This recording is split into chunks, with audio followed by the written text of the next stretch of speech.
नमस्कार, मैके हिंदी चैनल में आपका स्वागत है। मैं हूं सोहनलाल शर्मा।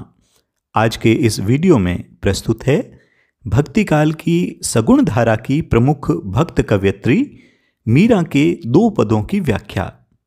मीरा कृष्ण की अनन्य उपासिका थी। मीरा ने दीवानगी की हद तक कृष्ण की भक्ति की। मीरा ने लोकलाज की चिंता नहीं की, समाज के झूठे बंधनों को नहीं माना, साधु संतों के साथ सत्संग में, मंदिरों में नाचने में हिचक महसूस नहीं की।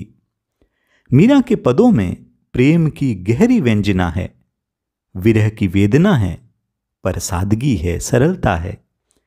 चलिए भीगते हैं मीरा के प्रेम से लबालब इन पदों में। पेश है ये वीडियो।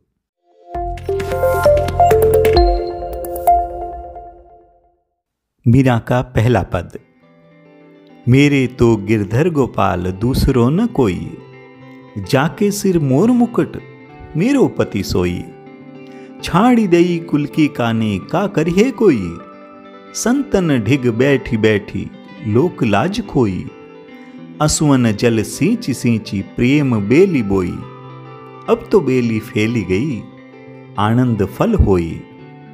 दूध की मथनियां बड़े प्रेम से बिलोई, दधि मथी घृत काढ़ लियो डारी दई छोई। भगत देखी राजी हुई जगत देखी रोई, दास मीरा लाल गिरधर तारो अब मोही। इस पद में मीरा का कृष्ण के प्रति अनन्य भाव, एक निष्ठता प्रकट हुई है। मीरा कहती है, मेरे तो गिरधर गोपाल दूसरो न कोई। गिरधर गोपाल यानी श्री कृष्ण ही मेरे सब कुछ है, सर्वस्व है। किसी और से मेरा संबंध नहीं, कोई नाता नहीं। फिर वे कहती है, जाके सिर मोर मुकुट मेरो पति सोई, अर्थात जिनके सिर पर मोर का मुकुट शोभायमान है वही मेरे पति है, वही मेरे स्वामी हैं। आगे कहती हैं, छाड़ी दई कुल की कानी का करिए कोई, अर्थात मैंने अपने कृष्ण के लिए कुल की कानी यानी खानदान की जो मर्यादा है उसको भी छोड़ दिया है। जब मैंने मर्यादा का ही त्याग कर दिया है तो कोई मेरा क्या कर सकता है, कोई मेरा क्या अनिष्ट कर सकता है। अब मुझे किसी और की परवाह नहीं है। संतन ढिग बैठी बैठी लोक लाज खोई। ढिग का अर्थ है पास में। मीरा कहती है कि मैंने सत्संग के निमित्त संतों के पास बैठ बैठकर लोक लाज भी खो दी है।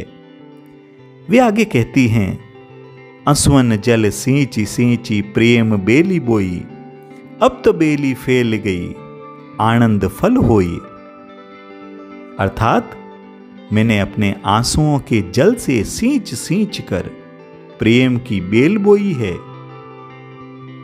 ये आंसू कृष्ण के वियोग के आंसू है।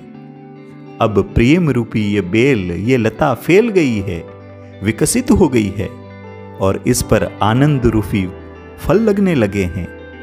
प्रेम और गहरा और आनंददायक हो गया है। अब आनंद की ये पराकाष्ठा है। दूध की मथनियां बड़े प्रेम से विलोई, दधि मथी घृत काढ़ लियो डारी दई छोई। अर्थात मैंने कृष्ण के प्रेम रूपी दूध को भक्ति की मथनी से बड़े प्रेम से बिलोया है, मथा है। मैंने दही से सार तत्व, श्रेष्ठ तत्व अर्थात घी को निकाल लिया है, घी को रख लिया है और छोई यानी छाछ को, जो सारहीन है, तुच्छ है, उसे छोड़ दिया है, त्याग दिया है। कृष्ण रूपी घी मक्खन को पाने के बाद संसार रूपी छाछ को, इस निस्सार जगत को मैंने छोड़ दिया है। भगत देखी राजी हुई जगत देखी रोई।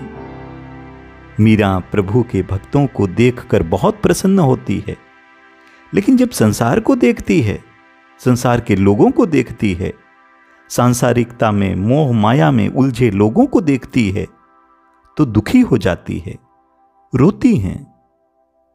दासी मीरा लाल गिरधर तारो अब मोही। मीरा कहती है कि हे प्रभु, हे गिरधर, मैं आपकी दासी हूं, सेविका हूं। आप मुझे तारो, अर्थात मुझे इस भवसागर से पार लगाओ, मेरा उद्धार करो, कल्याण करो। प्रस्तुत है मीरा रचित दूसरा पद। पग घुंघरू बांध मीरा नाची, मैं तो मेरे नारायण सु आप ही हो गई साची। लोग कहे मीरा भई बावरी, न्यात कहे कुल नासी। विष का प्याला राणा भेजा, पीवत मीरा हासी। मीरा के प्रभु गिरधर नागर, सहज मिले अविनाशी। इस पद में कृष्ण के प्रति मीरा का अटूट प्रेम प्रकट हुआ है। मीरा कहती है कि पग घुंघरू बांध मीरा नाची। वे कहती हैं कि वे पैरों में घुंघरू बांधकर कृष्ण के समक्ष नाचती हैं, अपने इष्ट, अपने आराध्य स्वामी श्री कृष्ण को रिझाती हैं। मैं तो मेरे नारायण सु आप ही हो गई साची। मीरा कहती है कि मैंने स्वयं को, अपने नारायण को, श्री कृष्ण को सौंप दिया है, समर्पित कर दिया है।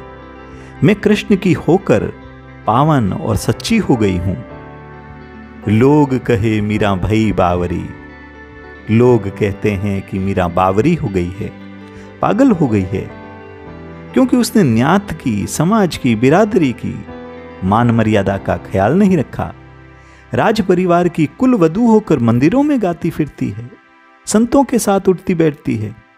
उसके इस आचरण के कारण लोग उसे पागल और बिरादरी वाले कुलनाशी, अर्थात कुल का नाश करने वाली कहते हैं। आगे मीरा कहती है कि विष का प्याला राणा भेजा, पीवत मीरा हासी। मीरा के राजकुल की मान मर्यादा के विरुद्ध आचरण के कारण राजकुल की प्रतिष्ठा को धूमिल होता देख राणा ने मीरा को मारने के लिए विष से भरा प्याला भेजा। मीरा ने वह प्याला हंसते हंसते पी लिया।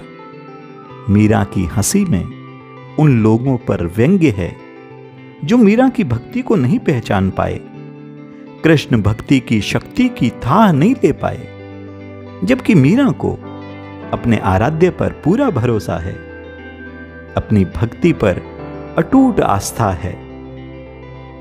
अंत में मीरा लिखती है कि मीरा के प्रभु गिरधर नागर, सहज मिले अविनाशी। मीरा कहती है कि उनके प्रभु गिरधर बहुत चतुर है, जो उन्हें सहजता से मिल गए, सहजता से उनके दर्शन हो गए। वह अविनाशी, वह कृष्ण तो सहजता में समाया है और सहजता से ही मिलता है। सहज मिले अविनाशी। व्याख्या के बाद अब हम बात करते हैं इन पदों के शिल्प सौंदर्य पक्ष की। सबसे पहले भाषा। इन पदों में राजस्थानी मिश्रित ब्रज भाषा का प्रयोग हुआ है। भाषा सहज, सरल, प्रवाहमान, संगीतात्मक व गेय है। गेय यानी जिसे आसानी से गाया जा सके। इन पदों में भक्ति रस का परिपाक हुआ है और विभिन्न अलंकारों का प्रयोग हुआ है, जैसे अनुप्रास अलंकार, जो गिरधर गोपाल, मोर मुकुट, कुल की कानी, का करी है कोई, लोकलाज इन पदों में आया है। इसी तरह प्रेम बेली और आनंद फल इन पदों में रूपक अलंकार का प्रयोग हुआ है। इसी तरह बैठी बैठी और सींची सींची पदों में पुनरुक्ति प्रकाश अलंकार का प्रयोग हुआ है। इसके अलावा दूध की मथनियां बड़े प्रेम से विलोई, इस पूरी पंक्ति में अन्योक्ति अलंकार का प्रयोग हुआ है और इन पदों में माधुर्य गुण समाया हुआ है। तो ये थी भक्त कवित्री मीरा के 2 पदों की सरल व्याख्या। ऐसे ही उपयोगी वीडियो के लिए चैनल को सब्सक्राइब जरूर करें। आज के लिए इतना ही, मिलते हैं अगले वीडियो में। धन्यवाद, नमस्कार।